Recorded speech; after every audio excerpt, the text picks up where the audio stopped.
elementos necesarios que ustedes necesitan tener conocimiento para conversar con un paciente en el cual hay problemas osteoarticulares y musculares.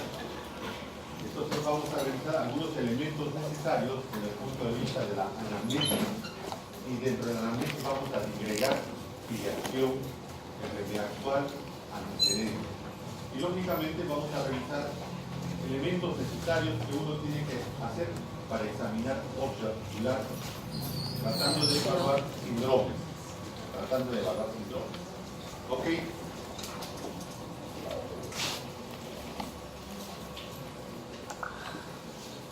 Desde el punto de vista de la afiliación y los antecedentes personales, aunque en el Perú la raza es de los más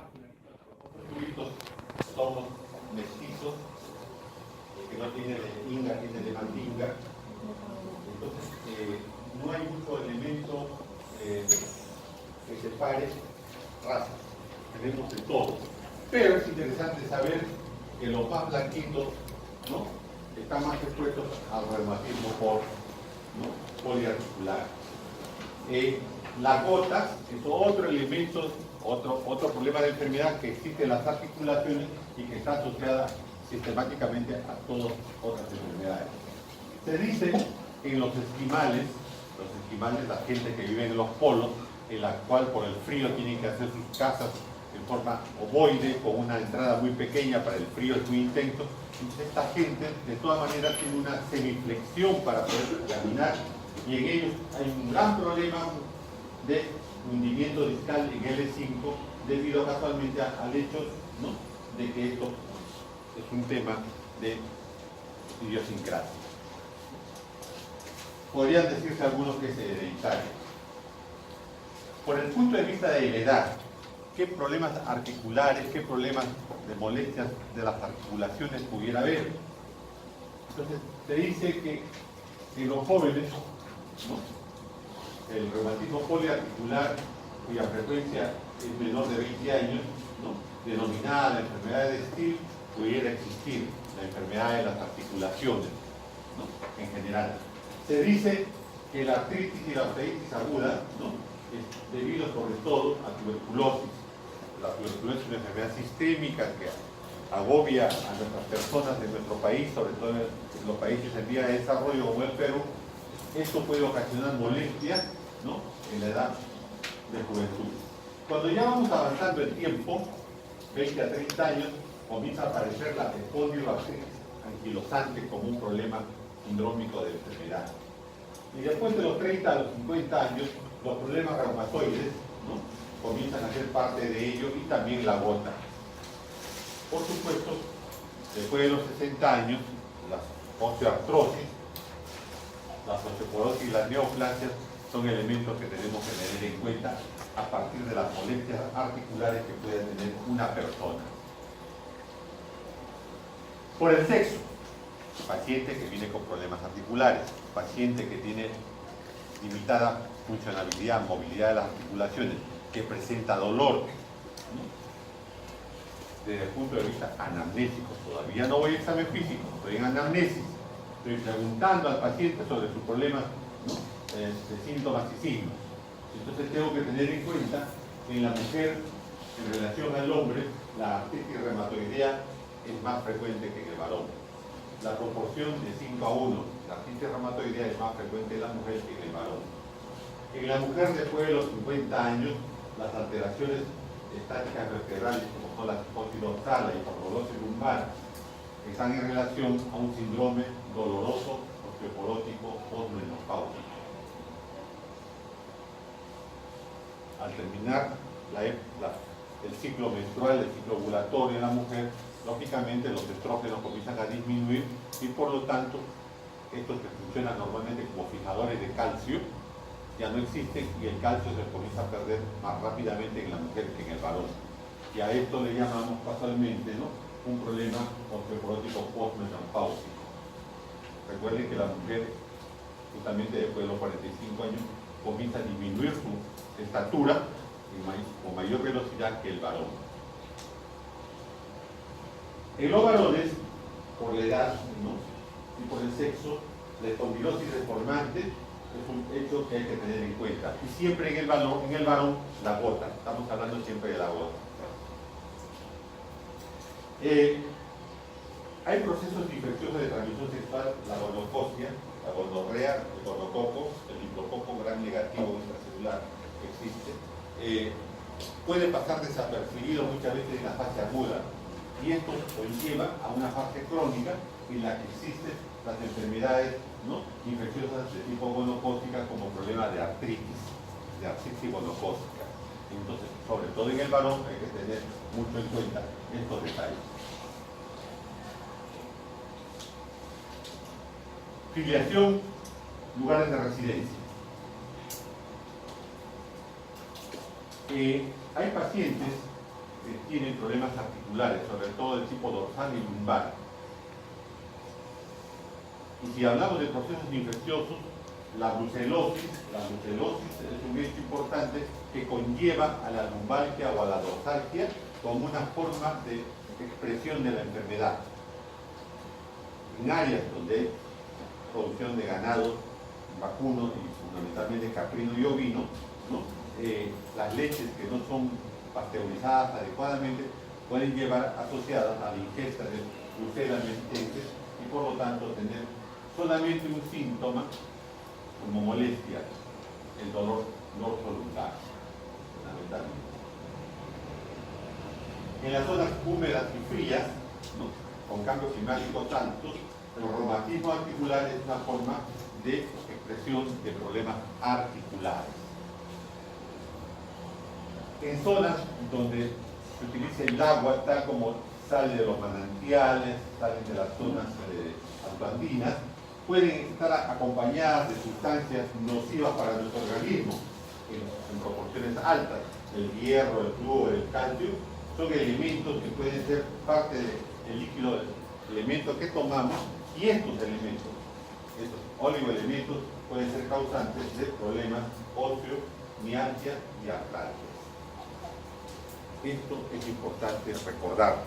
Por eso, el hecho que yo tengo para recordar me hace que yo oriente la pregunta. Las ocupaciones.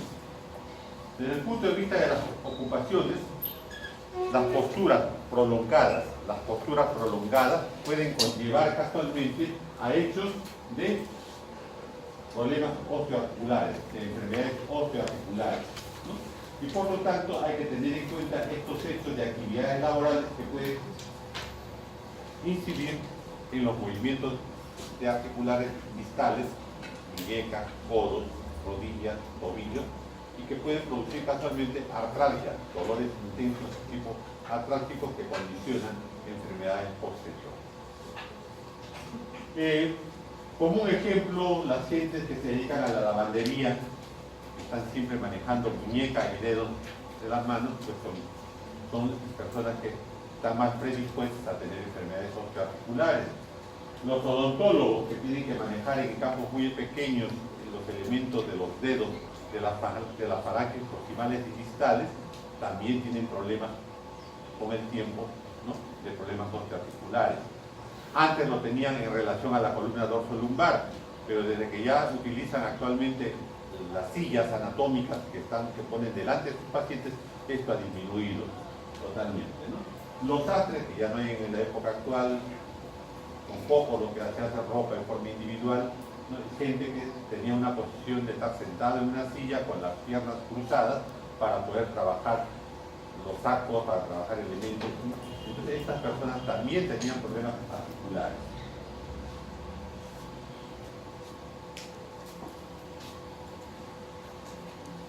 Pues bien, hemos revisado filiación y hemos revisado antecedentes.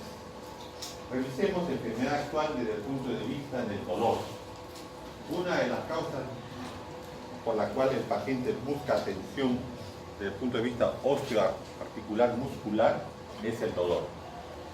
El dolor es un síntoma y un síndrome al mismo tiempo que conlleva a poder sistematizar cómo pregunto sobre dolor.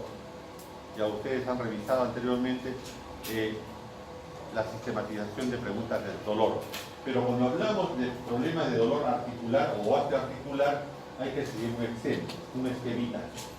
Hay que preguntar sobre función articular, movimientos articulares, hay que preguntar sobre movilidad regional, hay que preguntar sobre la percepción de crujidos que pudieran tener las articulaciones, hay que revisar el estado general del paciente.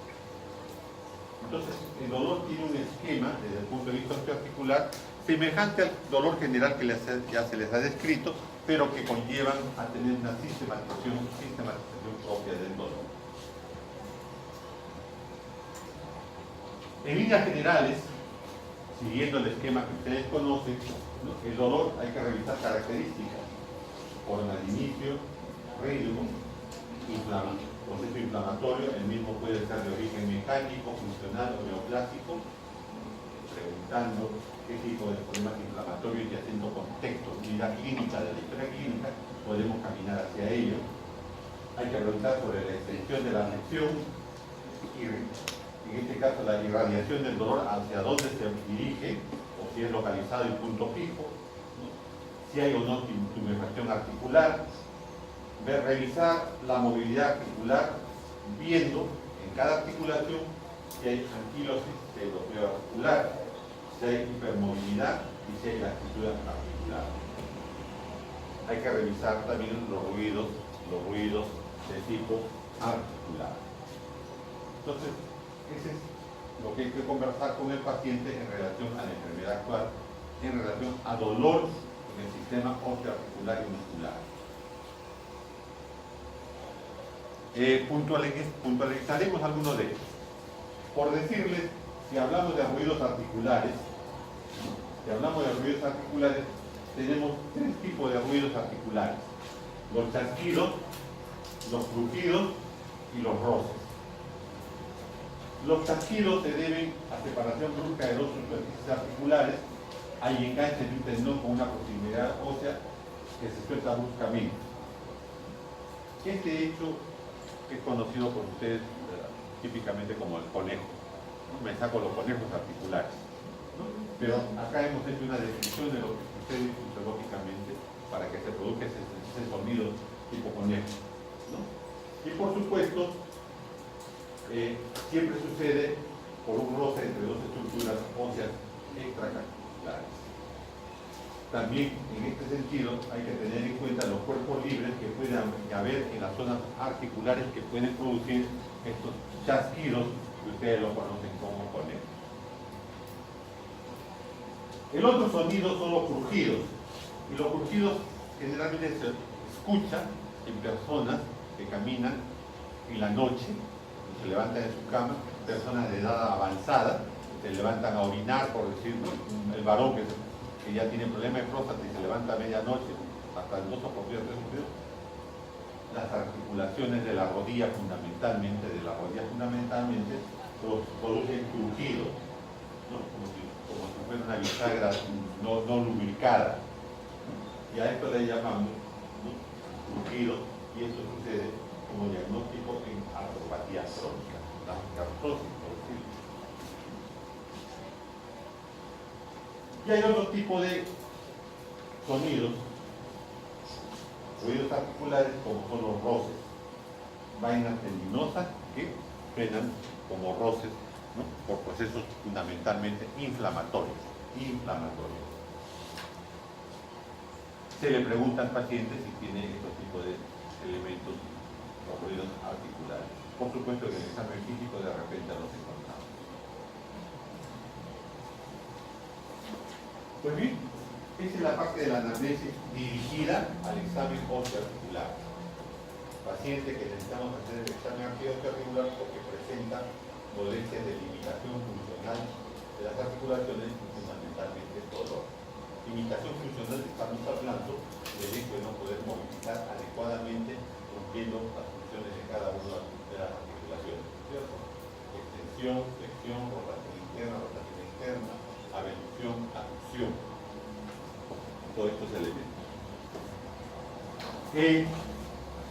¿Qué sucede en el examen físico en relación a articulaciones? Normalmente el paciente tiene que estar parcialmente desnudo, ¿no?, para ser evaluado de forma general y regional. Ya ustedes están escuchando a sus pacientes con mucho respeto y con mucha ética, ¿no? Para poder examinar a sus pacientes en lo que se refiere a examen general. Están palpando ustedes el cuello, están palpando la piel, ¿no? Están buscando ganglios superficiales regionales. Pues sí, también vamos a palpar las articulaciones. En este caso, la primera parte es la inspección. Recuerden ustedes que las formas de examen físico del ser humano son inspección, palpación, percusión y auscultación.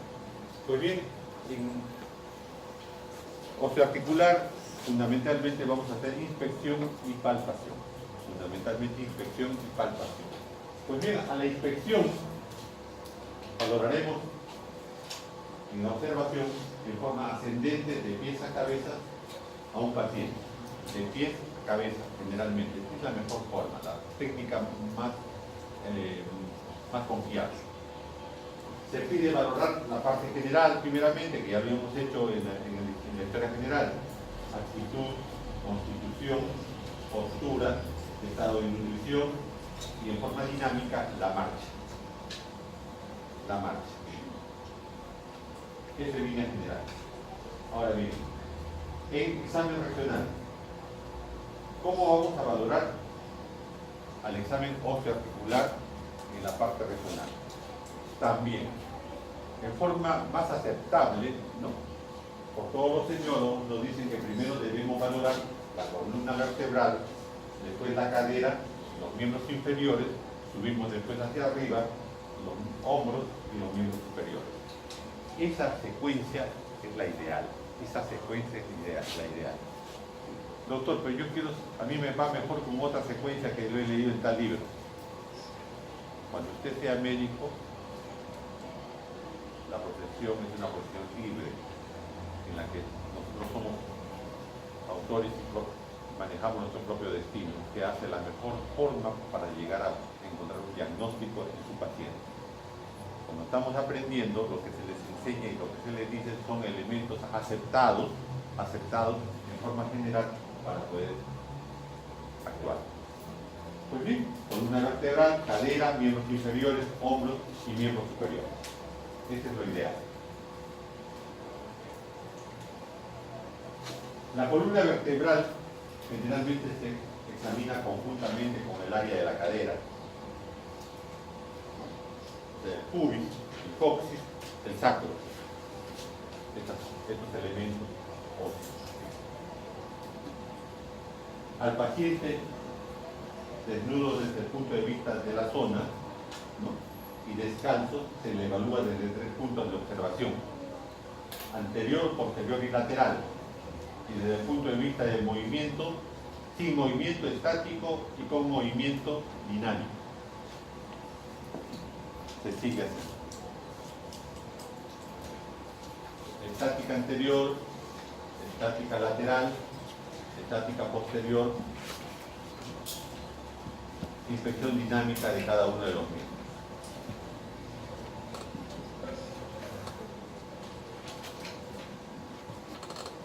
¿Qué podemos buscar? El que busca, encuentra. El que piensa en algo, más rápidamente encuentra también. Entonces, ¿qué podemos buscar? Vamos a buscar en la columna vertebral las prominencias musculares laterales. Valorar cómo están los músculos, ¿no?, de la zona adyacente a la columna vertebral. Si hay flacidez, si hay rigidez o contractura, si es dolorosa o no, si están derecho y izquierdo simétricamente distribuidos. Estos elementos están en relación a la zona muscular. Curvaturas anormales.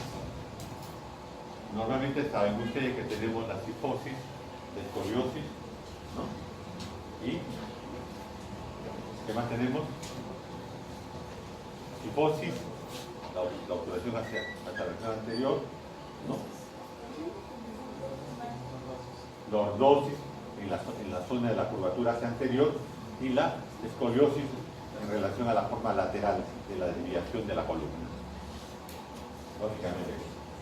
Pues bien, valoramos estas curvaturas y buscamos curvaturas anormales que no correspondan fisiológicamente a las regiones. Buscamos la hiperlordosis lumbar. El hecho de sacar, ¿no?, la cadera y la columna hacia la región anterior, ¿no?, el sobrado. Hace una lordosis pues severa, pero no lo hace porque sea sobrado, sino porque busca la estática lumbar equilibrarse para no caerse, ¿no? Es igual como las damas fundamentalmente usan los tacos, pues, ¿no? Taco 15, taco 8, taco 7, qué sé yo, ¿no? Y casualmente se les ve muy simpática y muy guapa cuando el taco es más alto. ¿Por qué? Porque buscan casualmente equilibrar su nivel al hacer una lordosis, una hiperlordosis. Pero ese es con el taco, ¿no? Entonces, a eso voy, ¿no? Por eso que lo hacemos con los pies descalzos. Las hernias discales hay que buscarlas en pacientes que están con dolor. Hay que buscar unas dos hernias discales y que las podemos palpar. Los abscesos, ¿no?, que son procesos infecciosos musculares pegados al tejido adiposo y la piel. Tumores dermoides, masas lipomatosas, que son las masas lipomatosas que son benignas, pero las encontramos. El paciente viene a buscar atención médica porque siente bultitos y en las zonas cerca de las articulaciones, ¿no? Puede haber secreciones en algunas zonas, o sea, trayectos fistulosos. En pacientes que están en reposo obligado, pacientes ancianos que tienen problemas neurológicos, personas que están en reposo porque sencillamente tienen enfermedades muy severas. Hay que revisar las úlceras por decúbito, las úlceras por discúbito. En los pequeños, en los niños pequeños, la espina bífida. Y, lógicamente, ver los defectos, a qué nivel, ¿no?, de la columna vertebral está cada una de ellas. Entonces, acá me estoy deteniendo en decirles todas estas cositas porque esto mismo que estamos revisando en columna también va a suceder en otras áreas. ¿Ah? Cifosis. La lordosis es la superexcavación anterior y la cifosis es la superexcavación posterior. La cifosis es el jorrado. La lordosis es el creído, ¿no?, que saca pecho. Y la escoliosis es la desviación lateral de la columna. Lateral, las curvaturas laterales de la columna. En personas que cargan mochila, los niños fundamentalmente que cargan mochila, que cargan baldes, que cargan elementos en una sola mano, en un solo hombro, están más predispuestos a hacer escoliosis, fundamentalmente a hacer escoliosis.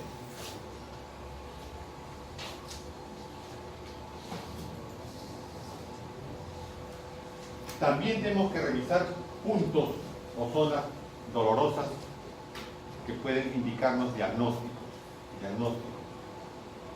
Tenemos que revisar la musculatura que ya les expliqué. Tenemos que revisar las apófisis espinosas. Las apófisis espinosas, que son las zonas más protuberantes de la columna vertebral, ¿no?, nos indican puntos anatómicos de referencia. En la zona cervical, el axis cervical 7, en la zona dorsal 9, en la zona lumbar 4, fundamentalmente lumbar 4 y lumbar 5, donde puede estar localizado el mal de Pot. Mal de Pot es la tuberculosis, ¿no?, a la columna vertebral. Mal de Pot es tuberculosis en columna vertebral, generalmente en esa zona.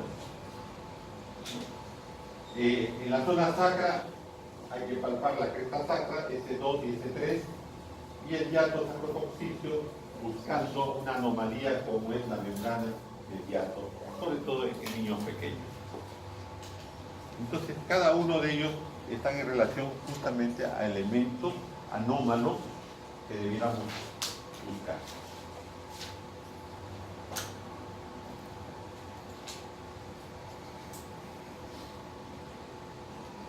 Si nosotros vemos la columna vertebral desde el punto de vista ya de la sistematización columna vertebral cervical, dorsal, lumbar y sacra, entonces hay algunas zonas que presentan características propias.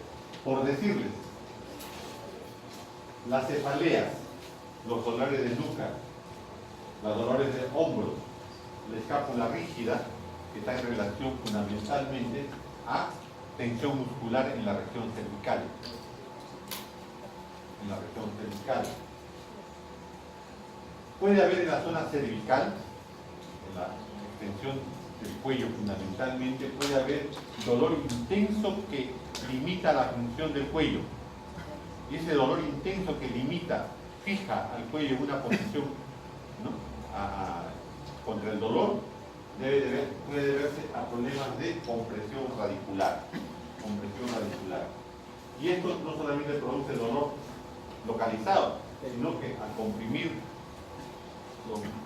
los nervios raquídeos de esa área, ¿no?, pueden producir parestesias, o sea, disminución de la sensibilidad de las zonas de los nervios braquiales. Y por lo tanto, a los brazos puede producir debilidad y en su momento atrofia muscular. Y todo eso se puede deber a unas lesiones, ¿no?, a nivel cervical.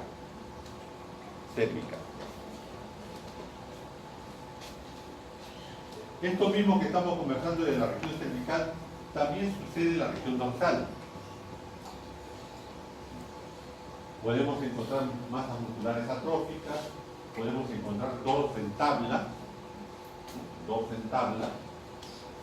podemos encontrar alguna anomalía en el eje vertebral, podemos encontrar a las escápulas levantadas, como si fueran hombreras para poner galones, ¿no?, levantadas las escápulas, ¿no? La movilidad a 75 grados es lo máximo que puede dar.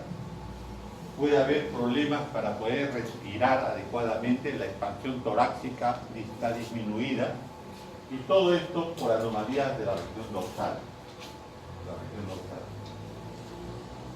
Pero, donde se producen las molestias mayores desde el punto de vista de la columna vertebral, es en la región lumbar. En la región lumbar es frecuentemente la famosa síndrome lumbágico o lumbago. Una gran entidad clínica el lumbago, porque buscamos no solamente el problema de lesión osteoarticular, sino buscamos lesión de tipo urogenital, buscamos lesiones de diferentes órganos que pudieran estar comprometiendo el dolor de la zona lumbar. Pero mayormente el problema es osteoarticular. Ustedes van a encontrar pacientes que vienen a consulta porque tienen dolor de los riñones, les duelen los riñones, y lo que ellos tienen es dolor en la región lumbar, que limita su función, y por lo tanto, por frecuencia, vamos a ver que no es riñón, porque el riñón normalmente no duele. Para que duele el riñón tiene que haber una distensión de la cápsula renal, o sea, tiene que haber un aumento del volumen renal, y eso es grave. Por lo tanto, esa gravedad del riñón va acompañado de otros elementos totalmente diferentes. Un hipernefroma, un absceso que produce distensión de la cápsula renal, ahí duele el riñón. Si no, normalmente no duele. Igual que el hígado tampoco no duele. Lo que duele es la distensión de la cápsula de Gleason. Entonces, eso hay que tener en cuenta siempre. Entonces, cuando el paciente viene, doctor, vengo porque me duelen los riñones, hay que escucharlo con mucho respeto, lógicamente. Su ignorancia en relación a las cualidades del dolor, hay que respetarlo, pero nosotros inmediatamente tenemos que diferenciar el hecho por historia clínica con relación a problema articular lumbar. Hay síndromes radiculares en la región lumbar que vale la pena describir en su examen. El signo de la segue, que se le enseña en este momento, que se le enseña en semiología, que se le enseña en este examen articular, es un signo que van a encontrar que lo utiliza para su búsqueda el neurocirujano, el neurólogo y el médico especialista en medicina física y rehabilitación. Todos estos tres especialistas de la medicina tienen que buscar la segue, pero hay derecho y tengo obligación de hacerlo cualquier médico, ¿no?, que ha terminado la carrera. ¿Qué significa esto? El signo de la segue está en relación a pacientes que vienen con dolor en la región lumbar, generalmente, posiblemente irradiado hacia miembros inferiores. Y por lo tanto, al hacer una maniobra de examen físico simple, podemos hacer diagnóstico del mismo. ¿Qué sucede con el signo de la segue propiamente dicho?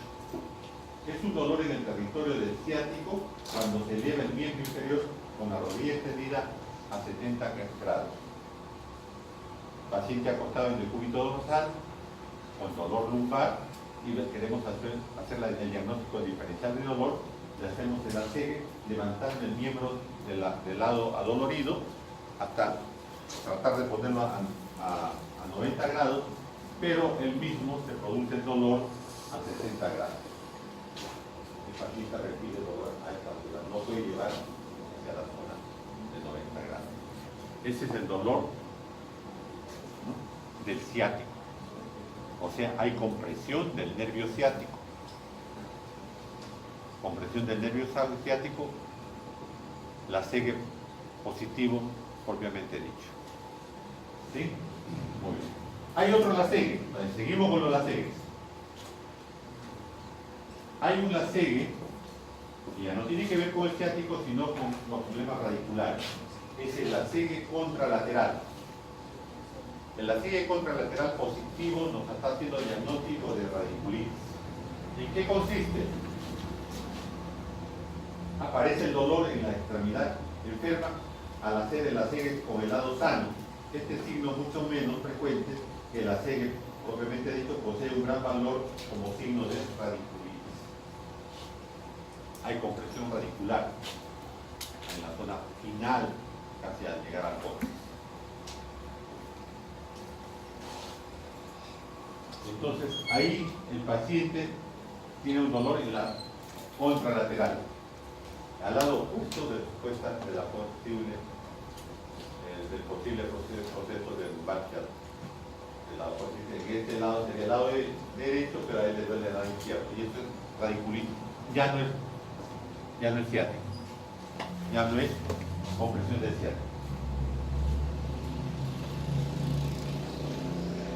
Un tercer lasegue es el posterior. En este caso, la positividad del lasegue posterior nos estará diciendo que hay compresión del nervio crural. ¿Qué se hace ahí? Sencillamente colocamos al paciente en el cúbito ventral,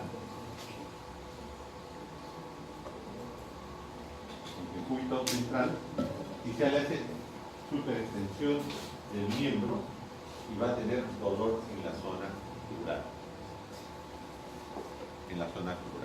Entonces estos tres lasegues nos sirven casualmente para hacer diagnóstico fino de posibles procesos de compresión radiculares del crural, y el primero desde el punto de vista del ciático, ¿no es cierto?, del ciático. Finalmente hay un signo endémico, también fácilmente en su realización, el signo endémico. Un paciente que viene con lumbalgia, asociamos que el problema es compresión radicular, problema de columna vertebral, lo sentamos en la cama o en una zona, un taburete alto que tenga los pies, que le permita tener los pies colgando. El detalle está que los pies no deben estar sobre el piso, sino el paciente sentado con los pies colgando.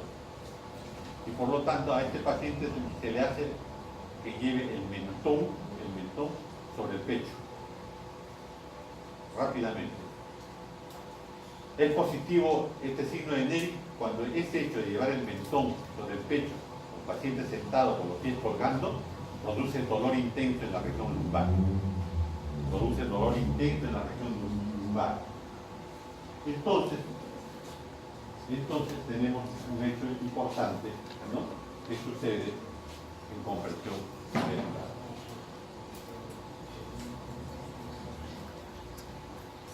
Los exámenes que les he contado y me he detenido en la zona lumbar, en la zona de la columna, son estos exámenes semejantes que se van a hacer en la cadera. En la cadera también vamos a buscar igualmente qué articulaciones pueden estar afectadas. Igualmente vamos a buscar y vamos a preguntar al paciente por traumatismos, por procesos inflamatorios, la coxitis, vamos a preguntar por luxación congénita de cadera, en la mujer fundamentalmente, ¿no?, por cuadro osteoarticular complejo, o sea, problemas que pueden estar ocasionando limitación funcional de la cadera. Y a la inspección, igualmente, vamos a valorar, como hicimos en la columna vertebral, la actitud, la anomalía de la marcha, el aspecto de la piel, el aspecto de los pliegues, ¿no?, los pliegues glúteos me refiero, que son generalmente dos pliegues simétricos, ¿no?, y el volumen de la cadera y el muslo en forma opuesta. Normalmente los volúmenes de la cadera, ¿no?, y del glúteo y del muslo deben ser simétricos. Estos elementos son los que se siguen a la inspección. A la palpación,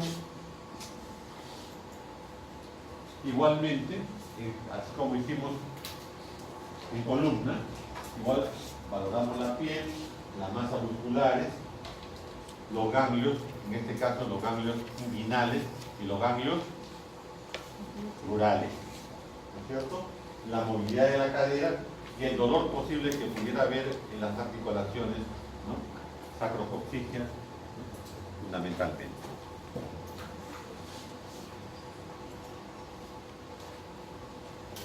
Hay puntos dolorosos que vale la pena recordar. El articular anterior, que está a 15 milímetros por debajo del pliegue inguinal y por dentro del latido de la arteria femoral. Es fácil examinar ese punto doloroso. Tener el latido femoral y el pliegue inguinal, ¿no?, y examinamos la región articular anterior. Después tenemos el articular posterior, igualmente el trocante mayor, hay que rodearlo con las manos, ¿no?, y comprimir con los dedos, produciendo presión sobre el mismo y ver si se produce dolor. Región trocantera. Región isquiática. Hay otro punto doloroso del articular interno, que está en la parte alta, a 1 centímetro por debajo del pliegue genitocrural y se presiona como si fuera hacia afuera y hacia arriba. Puede haber otros signos que están en relación al isquio, al trocante y a la cavidad corticoidea.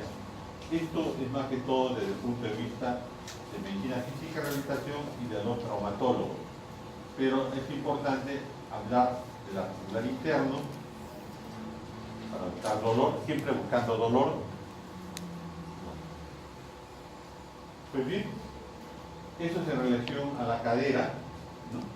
La cadera sobre la actividad del músculo es muy importante valorar. Hay que valorar la flexión, la extensión y la rotación. Vamos a ver, creo que tengo por acá, vamos a ver. Ahí.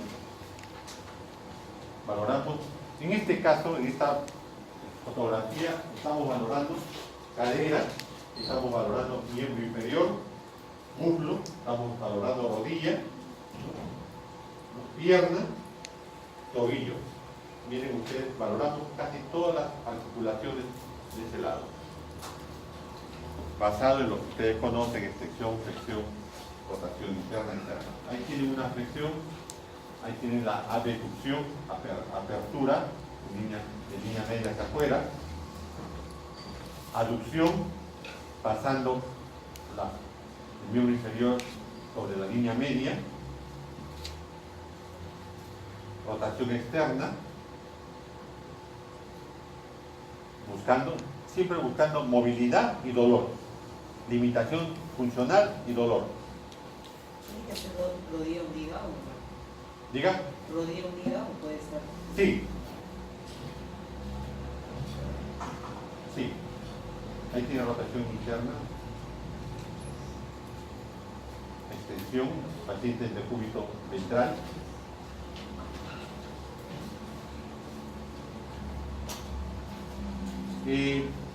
Hay algunos elementos que hay que tener en cuenta.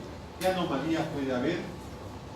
Puede haber una aguda traumática, puede haber contravaras, puede haber luxación posterior, ilíaca, isquiática. En anteriores podemos revisar la rotación interna. La coxitis. La coxitis es dolor intenso en el coxis y generalmente está en relación a procesos infecciosos, ¿no? En la cual la paciente, ¿no?, flexiona el miembro para evitar el dolor. Flexiona el miembro, está paradita, pero flexiona el miembro, en este caso el miembro derecho, para evitar el dolor. O sea, se para sobre el otro miembro. Se para sobre el otro miembro.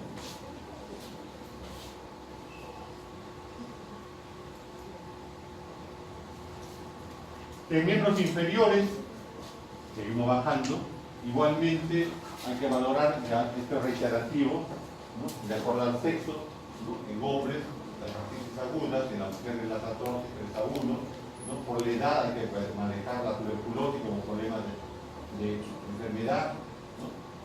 Hay que valorar la fiebre reumática, hay que valorar la artrosis, hay que valorar las osteoartrosis senil y neoplásticas, todo lo que hemos revisado al inicio. Por la ocupación, nuevamente, esto es reiterativo, por la ocupación, problemas, ¿no?, que conlleven a la utilización exagerada de las articulaciones y que conlleven, por lo tanto, en el tiempo a limitación funcional de las mismas.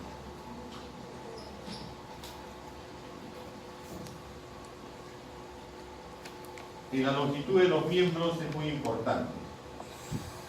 Debemos valorar la rodilla de forma comparativa. Siempre tenemos que valorar, cuando hablamos de miembros inferiores, que hay dolores articulares en las rodillas, hay dolores articulares en los tobillos. Siempre el examen es comparativo, el lado supuestamente sano con el lado supuestamente enfermo. Siempre es comparativo. Las tomas radiográficas también son en forma comparativa. No se puede tomar solamente para ahorrar una radiografía de rodilla derecha. Tengo que tomar de las dos rodillas.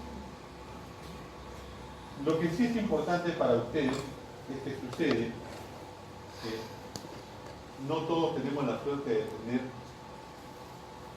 la longitud de nuestros miembros inferiores y superiores simétricamente del mismo tamaño. Por diferentes motivos, un miembro es más largo que otro o más corto, como quieran ustedes.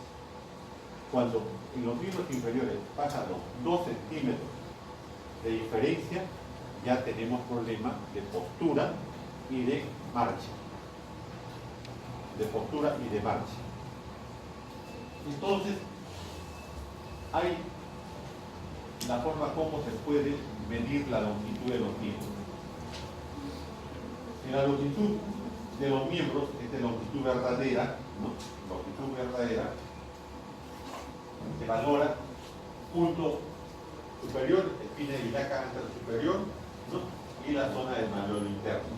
Se mide y se mide. Se mide la derecha y se mide la izquierda para ver si hay diferencia de longitudes. Esa es una de las formas.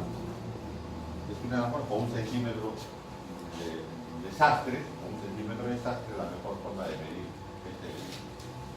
longitud verdadera. Hay una longitud aparente que nos sirve más fácilmente para medir también.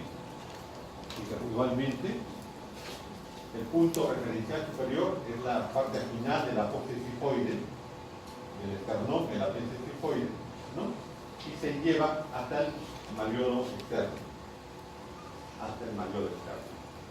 Derecha, izquierda y derecha. Izquierda y derecha. Y tenemos nosotros la distancia de nuestros miembros. En este caso, como les digo, pudiera ser problemas articulares, problemas de posición, problemas lumbares, dolor intenso, debido al simple hecho de tener diferencia de longitud de nuestros miembros. Si son distancias cortas, 1 centímetro, 2 centímetros, los tacos de los zapatos ayudan un montón, y mucho mejor todavía plantillas ortopédicas. Y se equilibra adecuadamente la pelvis y permite a la persona disminuir sus problemas de dolor en articulación.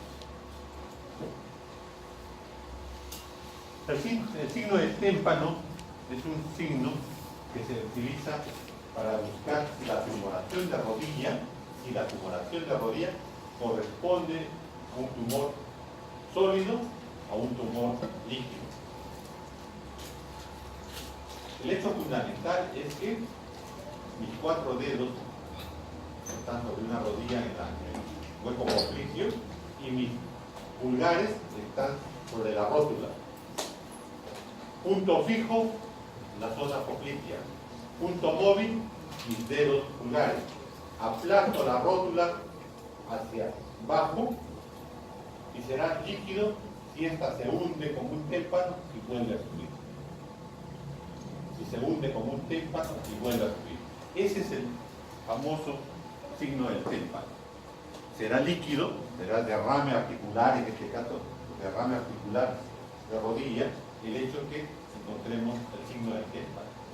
Si es un tumor óseo, una neoplasia, lógicamente, además de la enfermedad actual, además de la historia anamnésica, encontraremos que no hay movimiento de esa rótula. Pero el signo de témpano fundamental